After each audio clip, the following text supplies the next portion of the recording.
now that I've been with this foundation so long and met so many survivors of so many mass shootings, like it took a while to learn that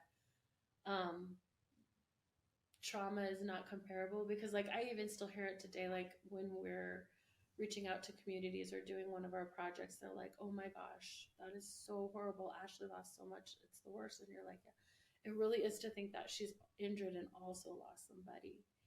But you know, and then this, you know, the person will say something before that, like, I lost my, you know, son in a car accident, it doesn't compare. It's like, yeah, it like trauma is not a competition, and you hurt still. And I guess just the fact that you're here connecting with me about that shows how human we both are, and like that's why you have compassion for me and my cousin, is because she went through something like that too. And so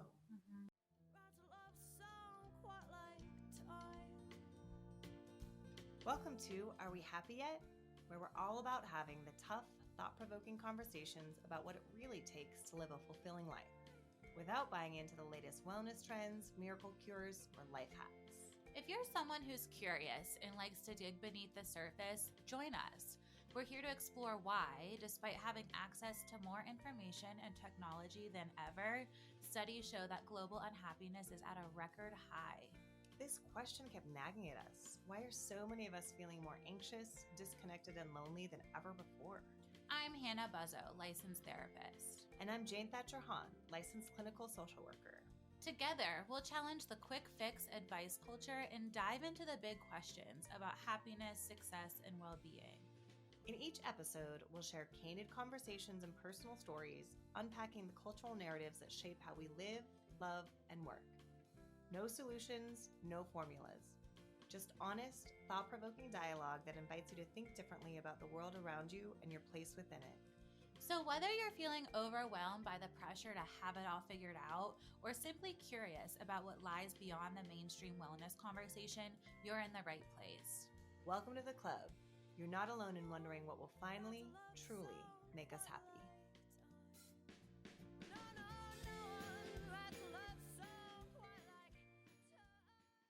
Well, we're so honored to have Heather Dearman on the Are We Happy Yet podcast today. Heather, thank you so much for joining us for this really amazing conversation. So Heather is the executive director of the 720 Foundation, which is a foundation that remembers the victims and families of the 2012 mass shooting in Aurora, Colorado, not too far from where we are right now. This was the movie theater shooting during the Dark Knight movie, where there were 13 fatal victims, 70 injured seriously, and then hundreds with invisible scars and pains from that night. So Heather herself has family that was impacted in the shooting, and she has graciously allowed us to kind of interview her to talk about her experience and her experience memorializing the victims and more. So Heather, thank you so much for joining us. of course, I know this is going to be a really good conversation, and I appreciate that. I don't know how you guys found me, but every time, you know, I get a call about this, it's like, okay, it's never going to be forgotten, and that's what's the important thing. Yeah. Yeah.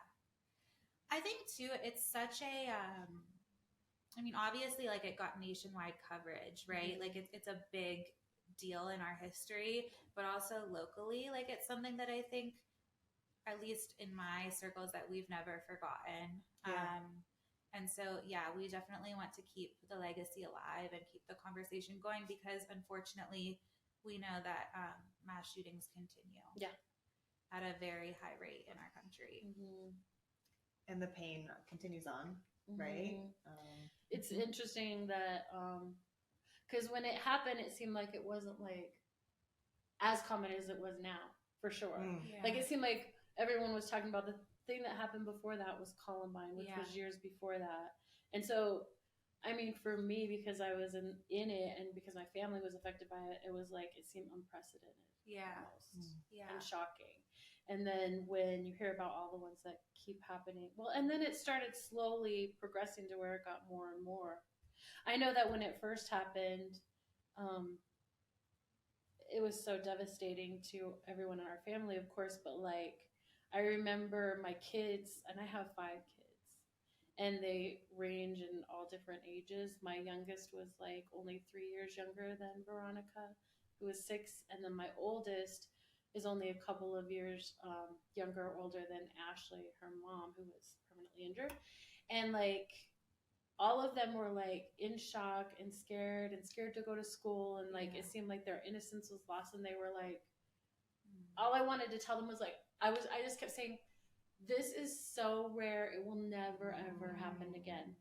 I was like, there's no way, don't be scared to go to school or anything, because this stuff never ever happens. And then just that December, Sandy Hook happened, and I was like, I felt like I lied to my kids.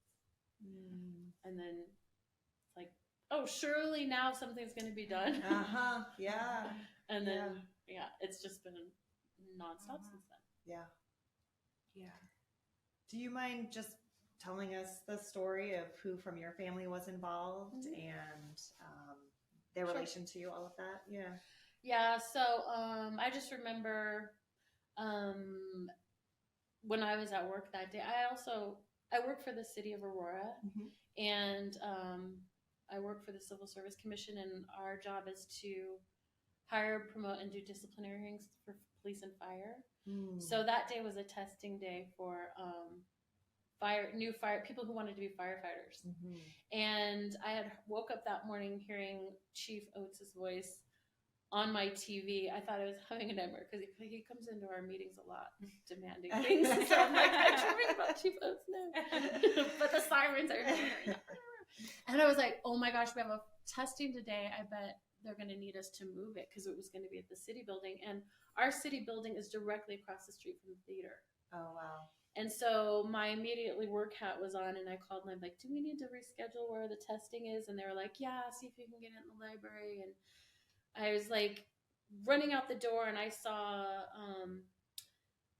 the first person they interviewed was the brother of Jessica Gowie, and he was on there, and he was like talking about his shock and horror. And I just remember looking at him, and I already was crying, and I had even been like, oh my God, I'm so devastated, and I don't even know this person. That'd be horrible if I knew somebody.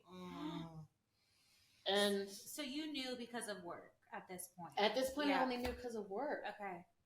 And I'm scrambling to get the testing rescheduled, and I get to work, and I remember being at the library, and some of the people who were taking the tests were coming in and signing off their name. And this one girl, she looked so upset, and she was looking across the street at the theater, and I'm like, are you okay? And she was like, I responded over there, because she was an ambulance driver at the time.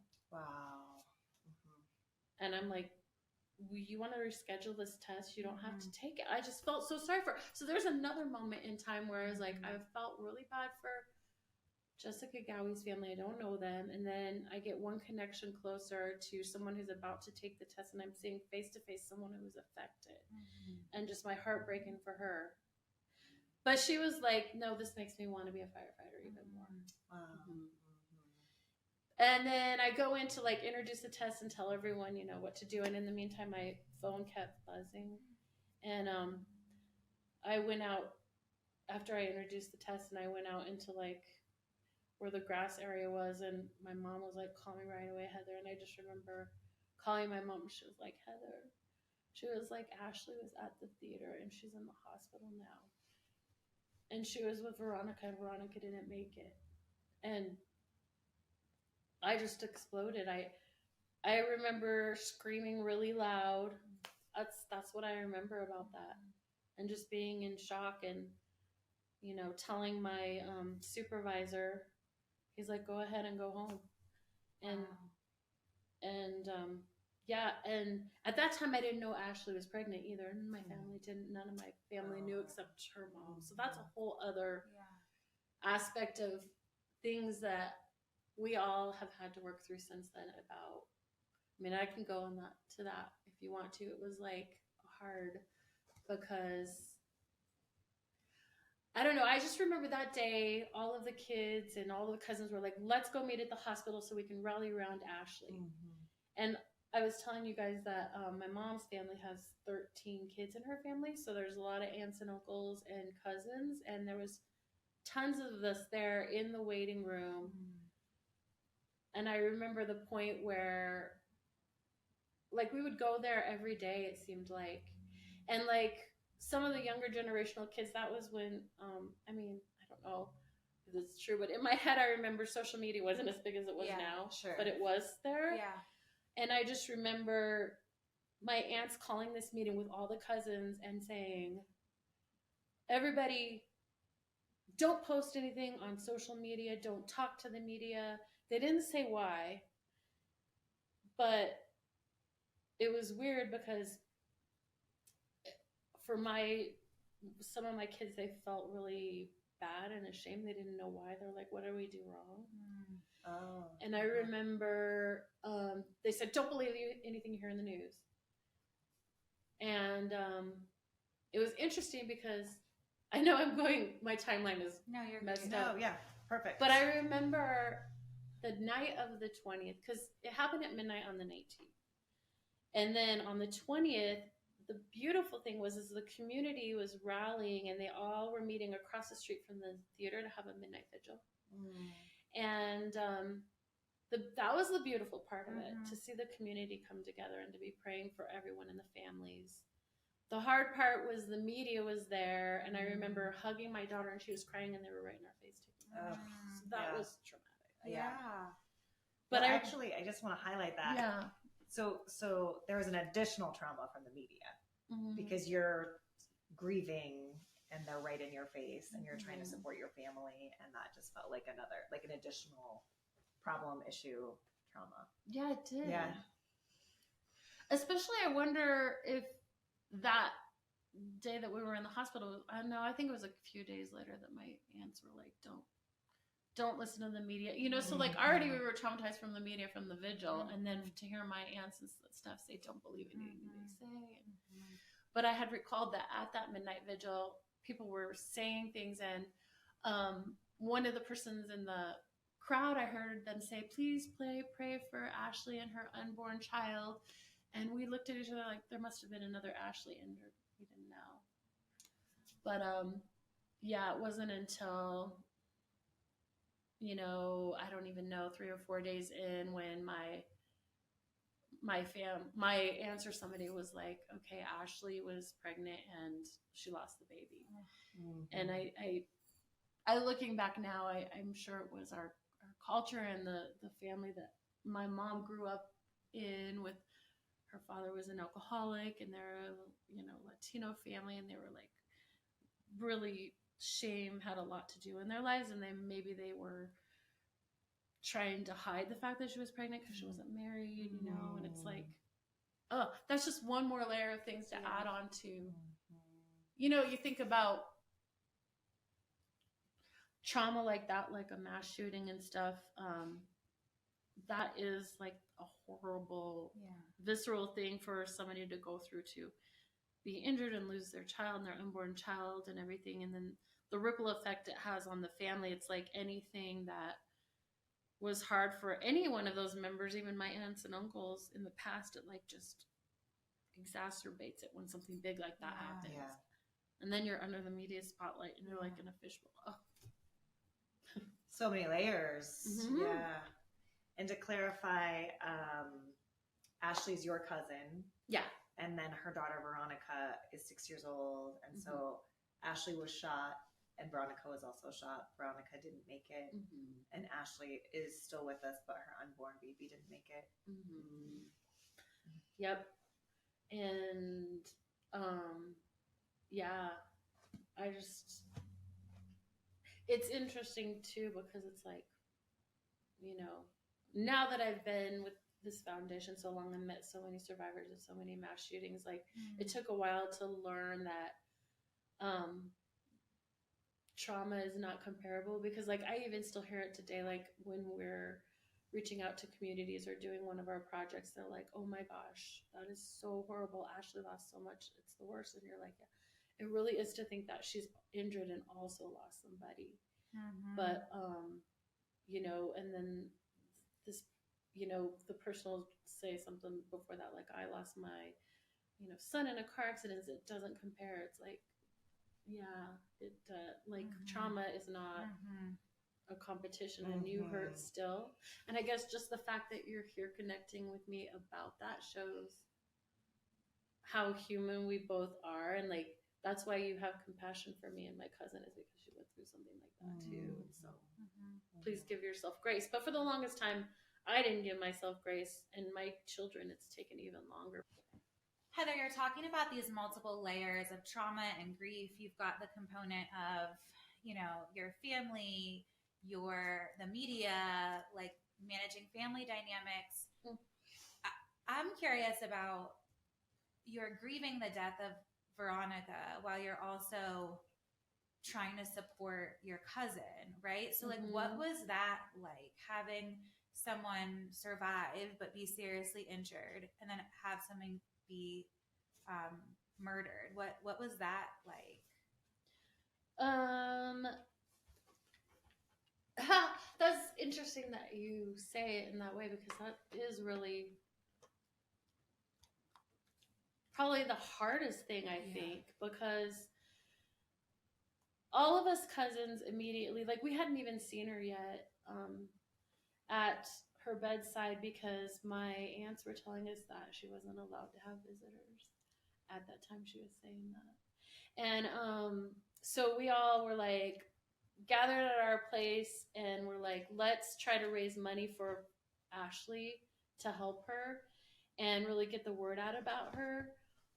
But at the same time, our aunts were like, do not talk about Veronica, and do not say her name or any of that. So it was, I remember us like trying to figure out ways to, and they were like, also don't talk to the media. And so we were trying to figure out ways. We made a website for her, and we collected cards for her, and we just told, we weren't able to talk to Ashley, so it was really so hard to support her at that time in 2012. I remember we had a fundraiser at a bar where we did a silent auction, and that's where I met AJ Boyk's mom. He was another victim, so that was a good connection that we had. But I mean, it was just a strain to not be able to talk to Veronica. And at the same time, Ashley was living with her dad, Ashley and Veronica, and he's my Uncle David from a different side of the family, but he's my uncle. And he passed away just 1 week before the tragedy happened. Wow. So I just imagine Ashley, when she's waking up, she had just lost her dad and her daughter. But the thing about it is like, her aunts on that side were talking to the news all the time. And it didn't like connect in my brain until years later. It's like, what is that different wall block that myself, maybe not at the fault of my aunts, but maybe still, like thought that there was some kind of rule that you can't grieve or like talk or be vulnerable, but they could, and it's just weird. And what, I mean, not to like air dirty laundry, but like, what was that? Just like got lost in all the chaos? Was it just not clear? Like what? That they got to talk? Yeah. It literally was just that they were from a different side of the family. Okay. Like they weren't, like those two families weren't close. My mom's family are close to Uncle Dave, Uncle Dave's family. They're just a whole different family. So it's interesting that I'm not judging. I'm not judging them now. Back then, maybe I would have, but like, I let myself be put in that box of like, we're under the rule of the Martinez family, but they're not. It's so interesting to hear you talk about this, because what it reminds me of is that a family shows up and experiences tragedy and behaves in tragedy often the same way they are just in their daily life, right? So everybody experiences a loss, a tragedy, a grief, and then also all the layers of family dynamics, right? And history and the family culture and all of those pieces. And I've walked some other people through tragedies like this, and some of them aren't allowed to grieve, or aren't allowed to grieve publicly, or aren't allowed to grieve in a certain way. Yeah. And what an additional tragedy to say, there's a right way to grieve and communicate about this. and something's got to be secret or inappropriate or Yeah. right, or I'm not sure what it was, Secrets. secrets. And that happens sometimes with grief, which feels really tragic, you know, that I'm assuming what you needed was support and places to talk and the community around you at that time. I remember being assigned, and I'm lucky I work for the city. That's what I look at, the universe, why I was placed at the city of Aurora. I had been working there years before that, but like, they gave us victim advocates. And I remember that victim advocate must have been so overwhelmed. And then again, like I was telling you, that was unprecedented back then, but they come into a room full of like 20 or 30 more people, and they're like, I'm here if you need me. And like, you can talk to me, but like, it must have been like the atmosphere of the way our family was sitting in there. Like, they didn't really try to come to each of us and say, oh, it's okay for you to just talk to me alone. But like, I think either it was assumed by us on the younger generation, or was like, that's not for us, it's for Ashley only. Like, she's the one who had the tragedy, you're not the one who's supposed to be using the victim services. But the way that I was able to start breaking down those barriers for myself and maybe my immediate family was that the city was planning a vigil. I think it was only 1 or 2 days after it had happened.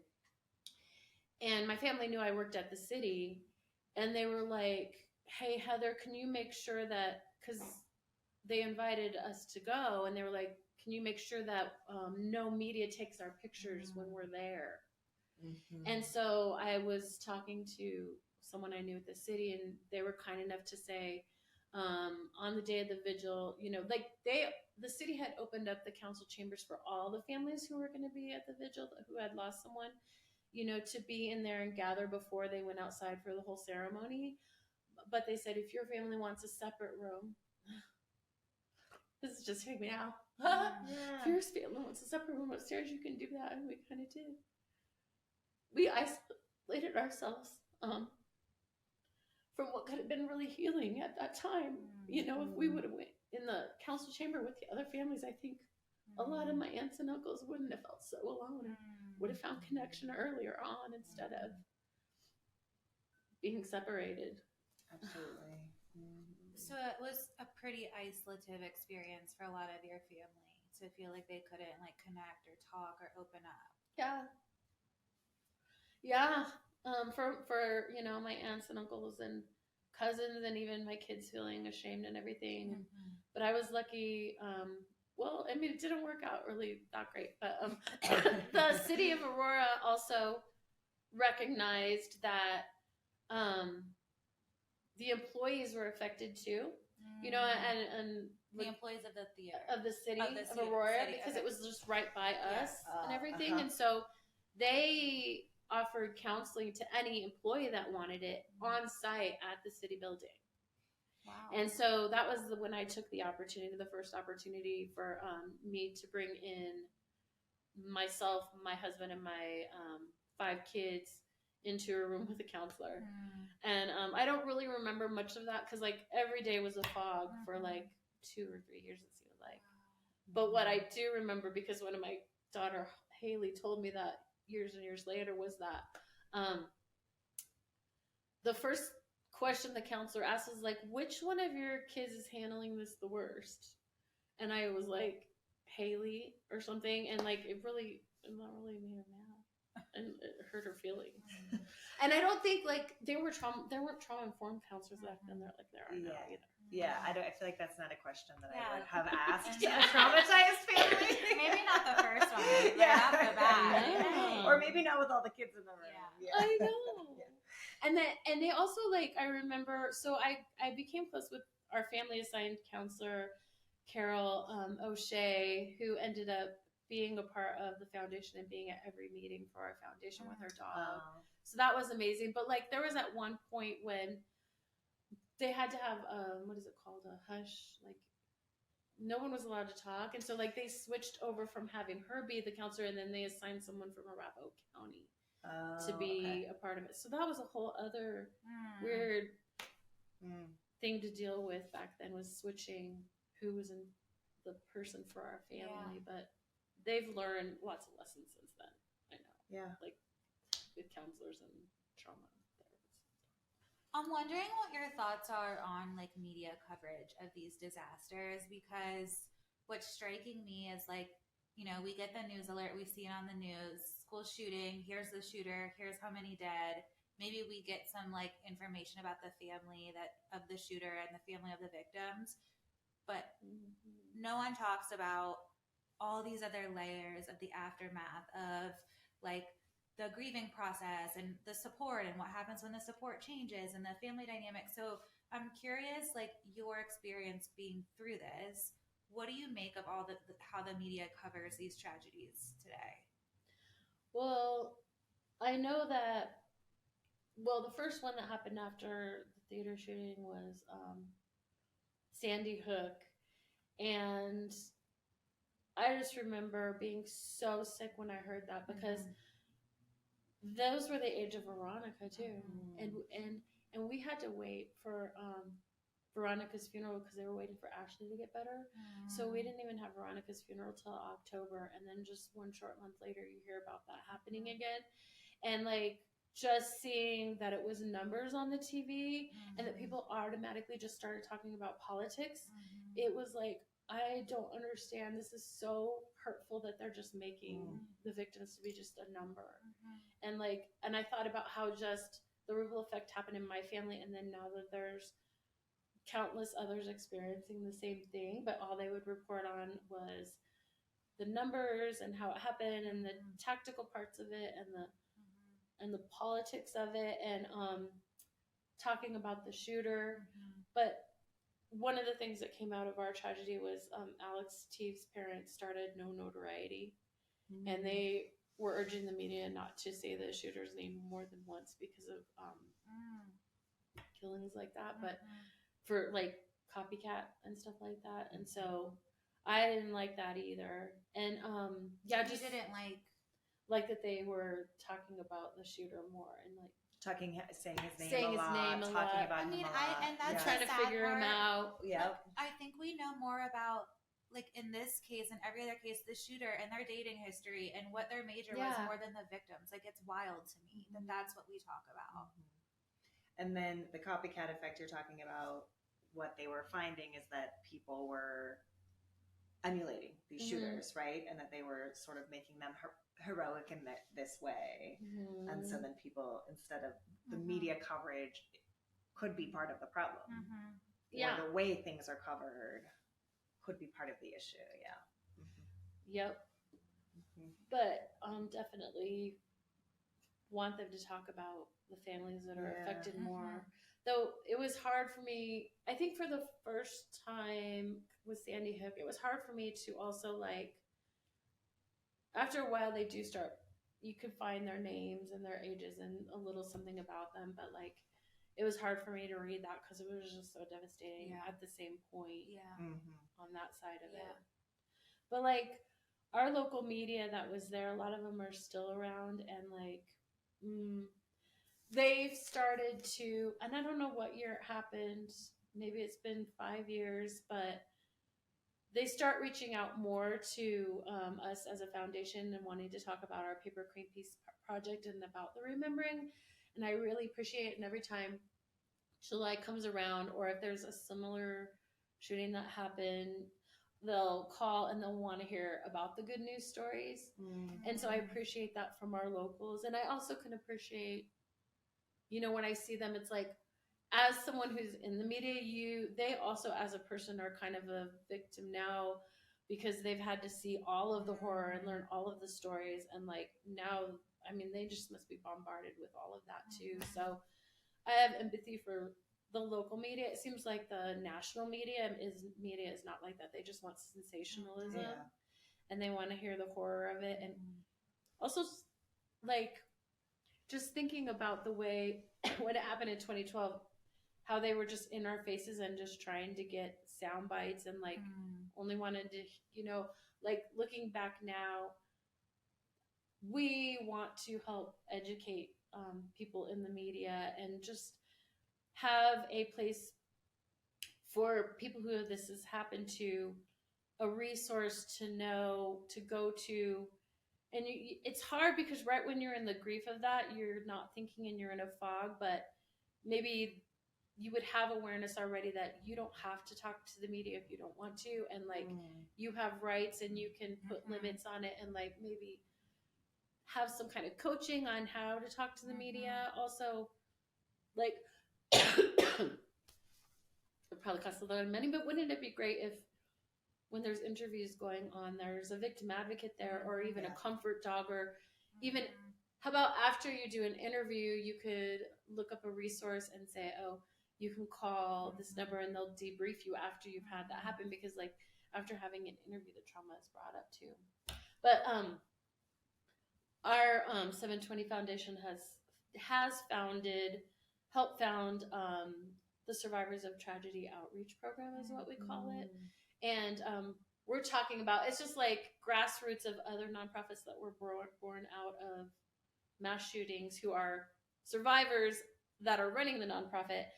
We have hopes of building a network like that and having things like that available. So cool. Yeah, I love that. But it's been a long time. It was before COVID that we started it, and like it's hard to start something grassroots when, especially when you're the ones that have been going through it, and then when your anniversary comes up, then you're down in the dumps. But at least you have a community of people who can support you when it's we're trying.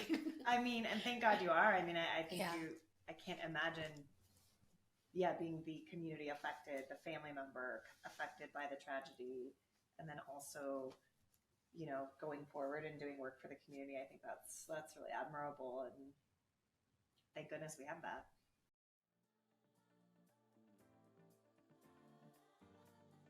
Hi, Hannah here, interrupting this amazing episode with a quick announcement. I'm so excited to be facilitating a robust, impactful couples psychedelic therapy retreat this March 13th through 16th in the mountains of beautiful Colorado. Join us for an intentional long weekend that includes therapist-led workshops, refreshing downtime in a beautiful home, guided private couples psychedelic sessions, and larger group psychedelic journeys using various psychedelic medicines, and more. If one of your goals this year is to deepen your relationship, reconnect with your partner, or invite new passion and intimacy into your partnership, this retreat is for you.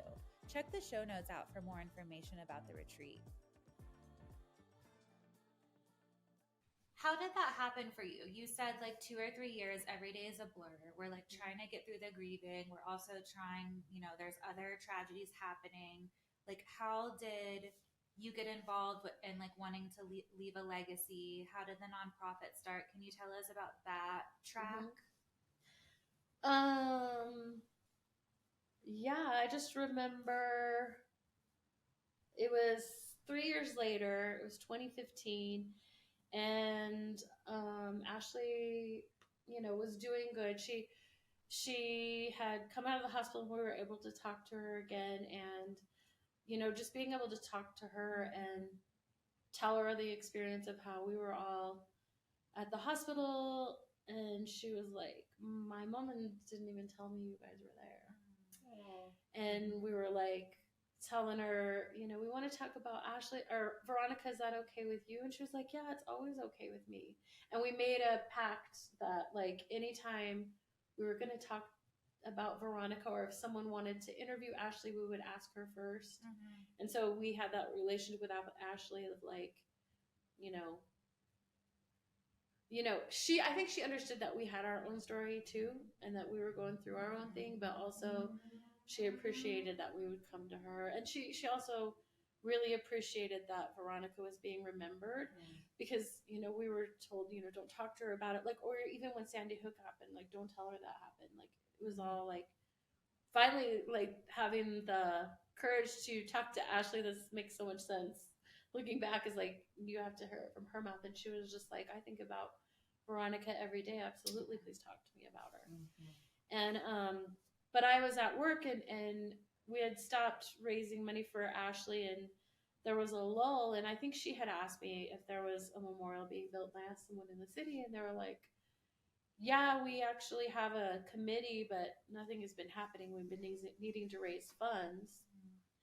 And I went home that day and I had called my Aunt Janet, who lives in Texas, which is also interesting because I have three aunts that live on my mom's side that live away from the family dynamic of here, and they seemed more freer to be able to talk about things.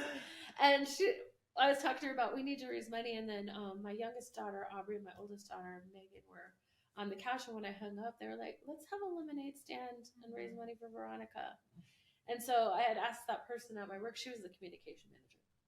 I was like, "We're thinking about having a lemonade stand. Do you think that's okay if we raise money for the memorial?" She was like, "Yeah." Because what had happened is our Mayor Hogan in 2012, when it happened, he knew that there would be a memorial need to be built. So he actually established the 501c3 back in 2012. Okay. And he had city leaders sit on the seats as the board members. And then in 2013, at the 1 year, they had another remembrance vigil, and they had family members sign up to be on the board, but I didn't know about it at the time. So there had been family members already on the board since 2013, but I didn't come till 2 years later to say, "Hey, do you care if we raise money?" And of course, they were like, "Of course we want you to do that." But what I noticed was like the family members were sitting at the table, and like the city leaders and the council members were just sitting in the background, just being very patient with the board. It wasn't like they were trying to demand things or anything. They were just being really very compassionate, I would say. But so I remember they had said that they already had found the location that they could put the memorial, which was the city had undeveloped land in the Waterwise Garden. There's a Waterwise Garden in front of the city building, and it's like teaching you how to grow things waterwise in Colorado. But part of it was undeveloped, and they were like, "We'll let you have this undeveloped piece of land." So the board no longer had to raise money for the land, just for the actual memorial. Oh, wow. And so I was like, I don't know what inspired me or made me think of it, but Nick's Garden Center is a local Aurora nursery. And I just thought about going there and asking the guy if we could have the lemonade stand at Nick's Garden Center, since our memorial was going to be in a garden. I thought it connected. Yeah. He was like, absolutely. And Aubrey was there with me, and she was like, and my mom, and I remember a butterfly coming by right when we were talking about it. It was amazing. That's very cool. But he was like, yeah, and you can have it on the busiest day of the year. Wow. And then, I don't know, just talking to people about it, like, we ended up having a car show, people that wanted to help, and all these city leaders that came. And I remember that at one point when I was advertising on the website that we had for Ashley, it was like the time of year when you recognize officers. And I was like, "Ashley, do you mind if I post about Natasha, who was the officer that saved her life?" Like, one officer was driving, and then Natasha was in the back seat keeping my cousin Ashley alive. Wow. And she was like, "Yeah." And then she sent me a picture. She was like, "Will you post this too?" And it was Veronica's kindergarten graduation picture. There's a picture of her with her graduation cap on, and on the side of it said, "I want to be a police officer." Oh my gosh. And I was like, "Oh my gosh." And then I was like, "Oh my gosh, I work with the police officers." And so I had went and said to Chief Metz, was the new chief, and I was like, "Will you make sure that you can get all the officers that you can to come to this lemonade stand?" And he was like, "Yes, I will." And he did something even more amazing, and they had a lights procession to the lemonade stand, and all the officers stood there, and they took the oath in Veronica's name. Oh my gosh, I have chills. I have chills all over my body. They folded the flag, which is 13 folds, and they said the name of each when they folded it, and then they had a plaque with a badge of Veronica honorary police officer, and they gave it to Aubrey. To Veronica. Yeah. It was so beautiful. It was amazing. They call her their little angel in blue, and they have a replica of that in one of their stations now. And so that's when I saw like the whole community come together just to like help and uplift and support everyone. And then I kept wanting, I was like, after that, I was like, I wanted to prove to my kids when that day happened that there's more love in the world than hate. And then when they experienced that, I was like, this is how I can prove there's more love in the world than hate to my kids, is to by keep helping this organization raise money for the memorial. And that's just where it took off. It was the community that did it. Wow. That's amazing. It was amazing. Incredible. So from the lemonade stand to 720, you just sounds like you just kept going, kept working, kept developing. And what has it blossomed into today? What does all of 720 It's encompass? amazing. Yeah. We so after that, like, we wanted to keep raising money, and there was like the first fundraising, like the city of Aurora let us have a booth at all of the city events to raise money. And like then I remember these young kids from a gym came in and said, hey, we want to do a 5K and raise money for you guys. And I had the idea that since it was in a garden, we could have a beer garden and also have like a beer fest at the same time. But I had just asked this one local brewery, his idea if we could do this, and it was the race, and he was just the one brewery at the end of the race, and then he helped develop it into every year now it's a bunch of local breweries that get together after the race, and they donate the beer and we raise money that way. Because it's really interesting. That's another whole community thing, is like local brewers are such community oriented and giving people. And it was just like finding all of the different giving people coming together to help just support community. And then we ended up having also wellness booths there that we do now. Like we do mental health wellness, and because people heal in so many different ways. And so we've ended up having yoga and also recovery, because that has a lot to do with people with trauma. And another thing that we did the second year, because where our memorial is, there's a huge sidewalk around it, and I was like, this would be a beautiful place for chalk art. And so ever since the second year, we also have chalk artists that chalk on a theme every year, so for people to see. And I just remember it when it was even before we knew what the actual sculpture would look like, that we would have the events in the space. And it was almost like the energy of it was blessing it for something to manifest that we could never imagine. And it, like, at one point we had to raise a certain amount of money, and I'm really bad with numbers, so I'm not gonna quote you what numbers it was. But We're bad with numbers. Yeah, we don't do numbers on the podcast. I don't know. Yeah, tens, hundreds, millions, maybe. Like I remember the city was like, you can't start calling to artists till you have reached a certain amount. And at that point, we had reached halfway there, so they're like, oh gosh, we better start looking for artists now. And then a church near us had come to us, and he came to the space and he was like, what would I tell you if we could raise the other half of that amount in 1 month? And they did. The church raised the other half in right then and there in 4 weeks. But the way the memorial came to be and what it is now, what we decided to do, well, we really had the support of the city, and they had brought in the Art in Public Places woman who was used to raising money and like procuring art for the city. She came in and sat down at one of our meetings, and she saw the struggles we were going through, because it was still very emotional to talk about, and people had their own opinions, and it's only family members and survivors that are on the board. Okay. Wow. Yeah. Of what they wanted it to be. But the first thing she did, and she'd never done this with any other board before, was she was like, let's just talk about what you want people to feel when they're there, not what you want it to look like. What a great question. And we all agreed that we wanted it to not only honor the 13 that we lost, but also those that were injured. And it's also the first responders and the community that helped us raise the money, from like the kids who would give us their pennies to, anyone who like donated money. It was the community that helped that be there, and we know that they grieved too.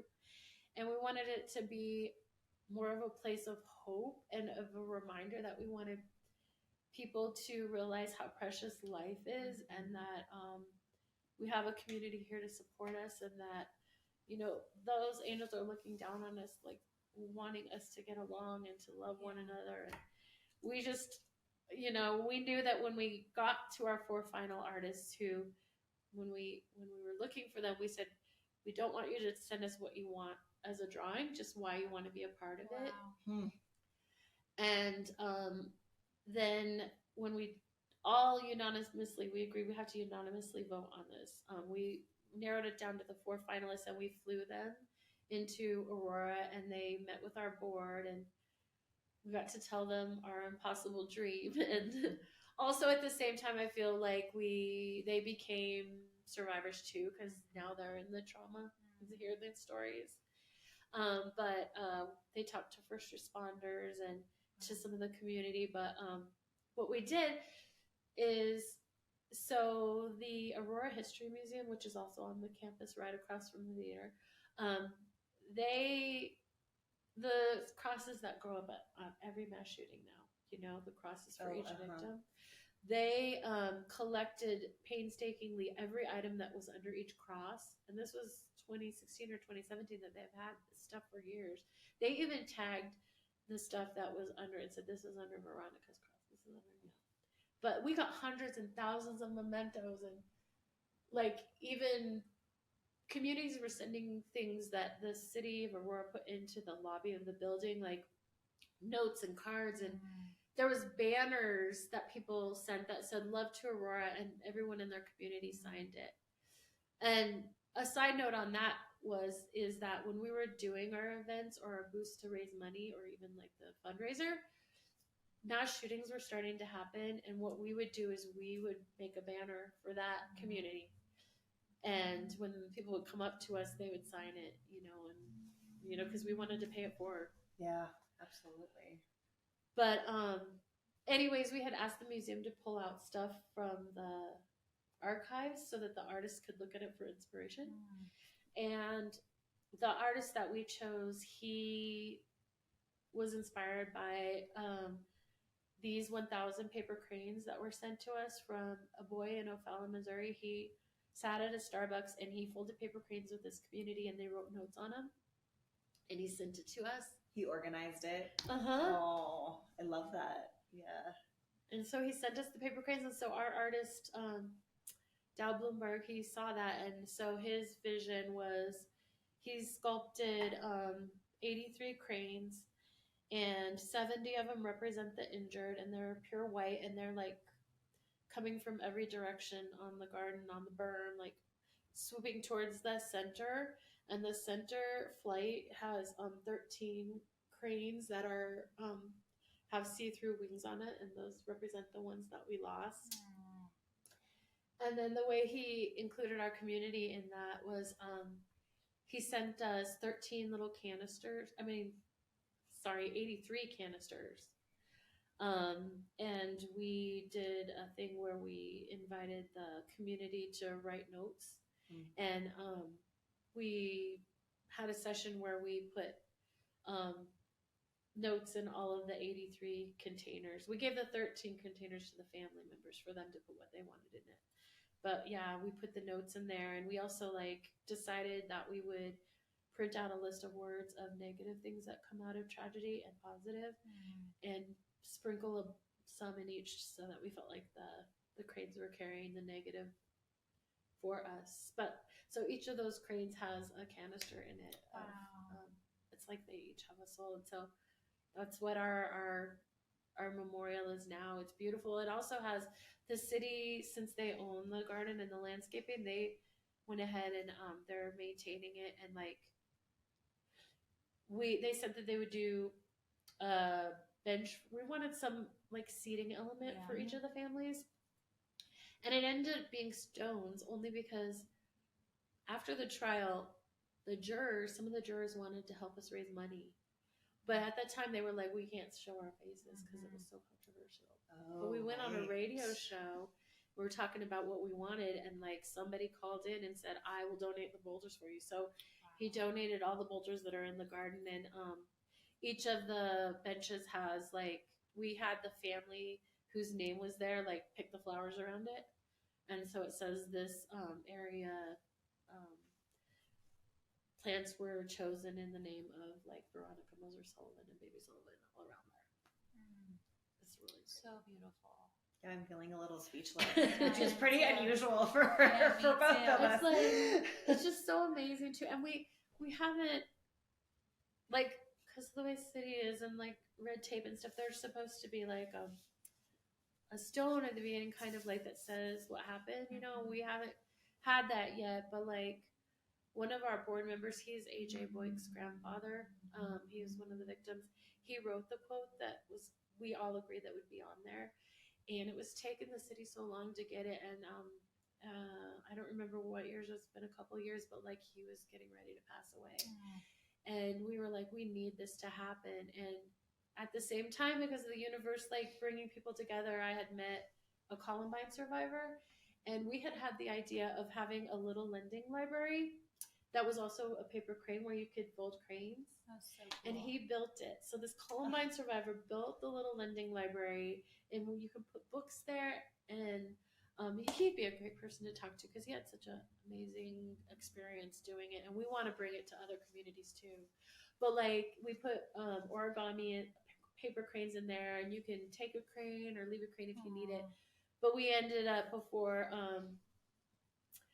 Bill passed away, letting him know that his inscription was on the back of the paper crane piece box. So, but my point about that is like, even people, like if I'm walking through the garden and they visit it and they don't know what it's for, and I've ran into them, I will talk to them. I'll say, hi, what are you doing here? Or something. And they're like, I just lost my father and I came here because this is such a beautiful, peaceful place. And it's like hearing people tell me their experiences of walking through that garden is exactly what it was meant for. And you like, we know that millions of years from now, when that's still there, even though people might not remember what happened, it's still healing. It's like it keeps on giving. It's like just once it was built, it wasn't the end of that. It's just, it still gives. Yeah. And it sounds like it gives so much more than just, the memories of the people who were injured and died are so important, but like it gives people such an opportunity to come there and feel peace and hope. Yeah.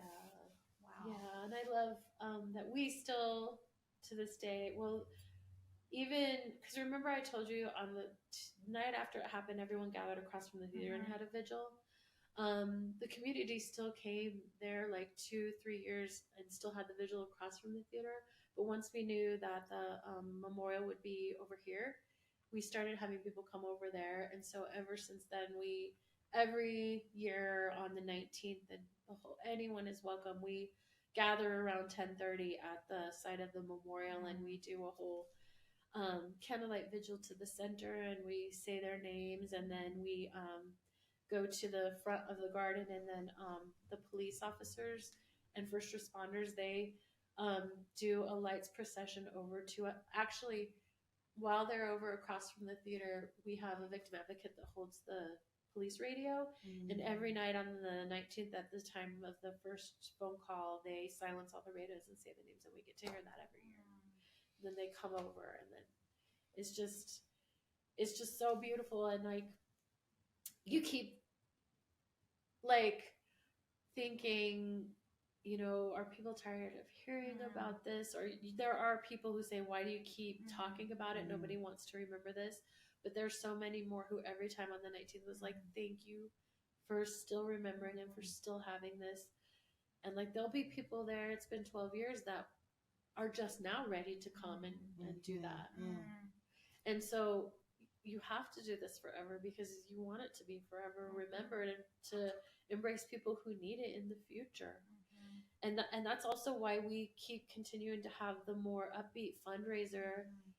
That's the 5K and the beer fest and the wellness fair, because some people feel more healing of doing something, you know, more positive and gathering with the community and more upbeat and remembering the happy times. And I mean, I just have to tell you how the 5K, the one time the 5K started from those two people from the gym, we only did that for like 3 years and then stopped because it was too much to handle. But then a couple of years ago, I met Zach Golditch, he was in the adjacent theater, and a bullet had come through the wall and shot him in the neck. He survived and he was fine. He was a Gateway football player at the time. Wow. He ended up going to the NFL for a little bit and Wow. coming back and becoming a firefighter for South Metro.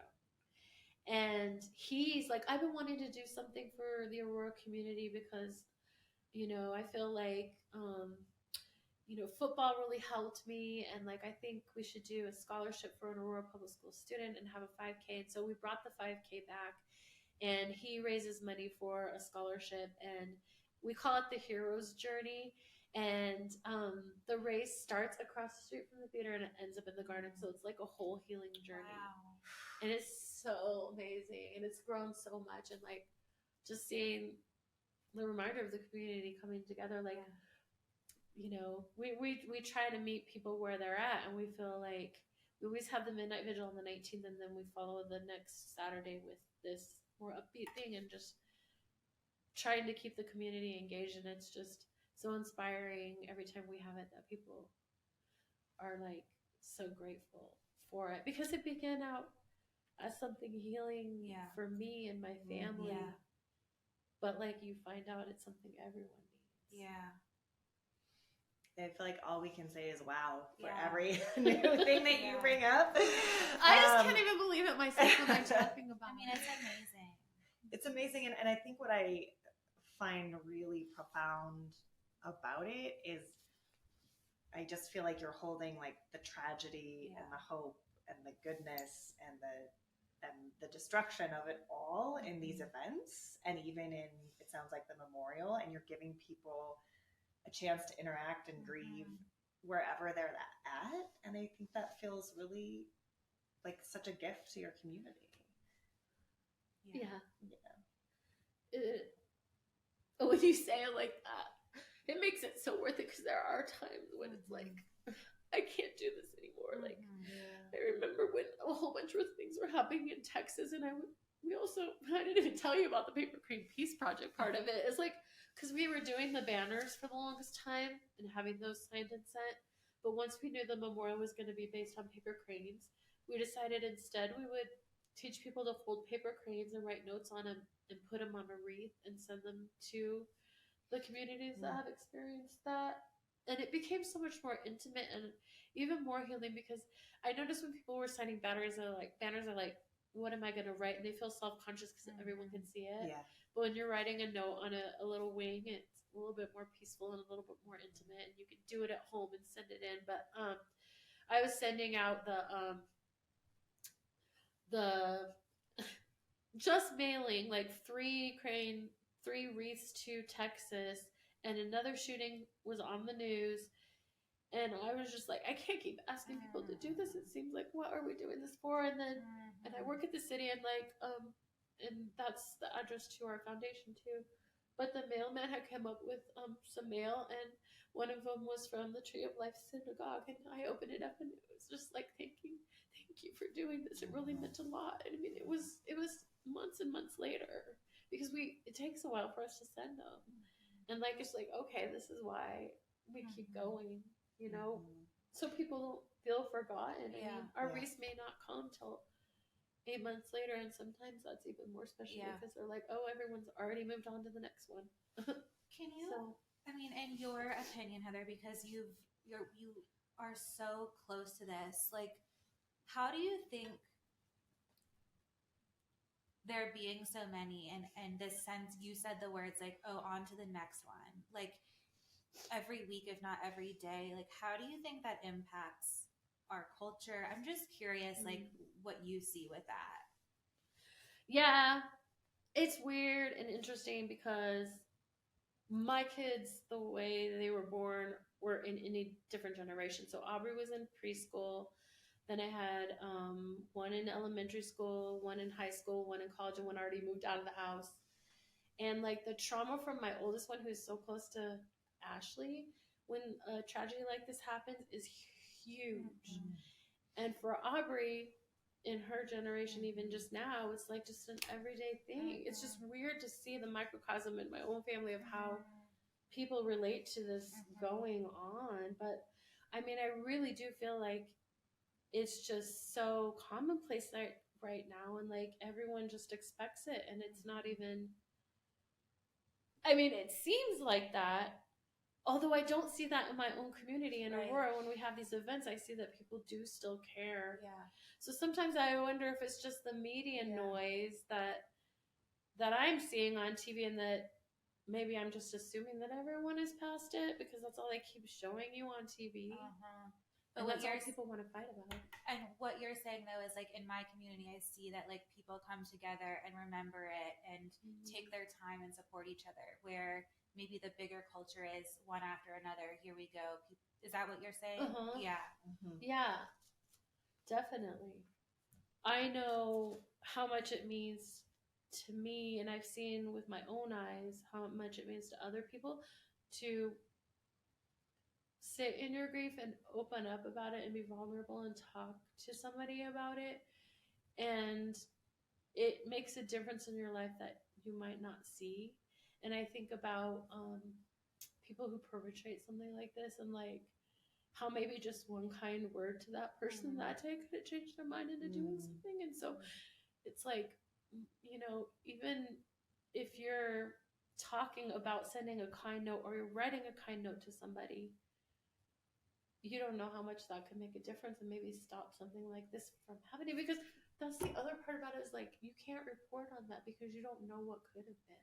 Right. Yeah. So you have to think to yourself, well, I guess it's more important to spend my energy doing something that feels good, and I might not know the outcome of it, but it feels good, rather than wasting my energy focusing on the bad and the fighting and the sadness and the blaming. It just would be too heavy. And I just wish I could. That's what I wanted really badly for my, you know, my oldest daughter has gone through a lot, and she's come out the other side, and it's been 12 years, and she's just recently come out the other side. And like before, I thought that would never happen, and I just wanted so bad to like touch her and her feel that. And she had to find it out on her own. So that's a hard journey, I know, for parents and anyone who's been affected by a mass tragedy like that. Whether you knew somebody or you're the ripple effect of it, you might be in the moment of it thinking, this is so hard and it's going to be pain forever. Like I can tell you on the other side it will happen. I guess